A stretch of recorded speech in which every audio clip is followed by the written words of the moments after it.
Telangana governor పదవికి తమిళిసై సోమవారం రాజీనామా చేయగా ఆమె రాజీనామాను రాష్ట్రపతి ద్రౌపది ముర్ము ఆమోదించారు. ఈ క్రమంలో జార్ఖండ్ గవర్నర్ సిపి రాధాకృష్ణను తెలంగాణ గవర్నర్గా అదనపు బాధ్యతలు అప్పగించారు. తెలంగాణతో పాటుగా పుదుచ్చేరి లెఫ్టినెంట్ గవర్నర్ గాను సిపి రాధాకృష్ణన్కు అదనపు బాధ్యతలు ఇచ్చారు. సిపి రాధాకృష్ణన్ తమిళనాడుకు చెందినవారు. కోయంబత్తూరు నుండి 2 సార్లు లోక్సభ ఎంపీగా ఎన్నికయ్యారు.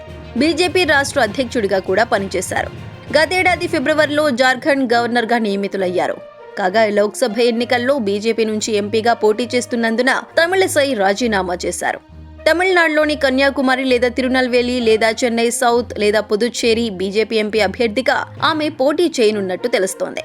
ఇప్పటికే లోక్సభ ఎన్నికల షెడ్యూల్ విడుదలైంది. బీజేపీ సైతం మెజారిటీ సీట్లకు అభ్యర్థులను ప్రకటించింది. త్వరలో పెండింగ్లో ఉన్న సీట్లకు అభ్యర్థులను ప్రకటించాల్సి ఉన్నందున రాజీనామాకు బీజేపీ హైకమాండ్ నుంచి గ్రీన్ సిగ్నల్ రావడంతో తమిళిసై పదవి నుంచి వైదొలిగినట్లు సమాచారం.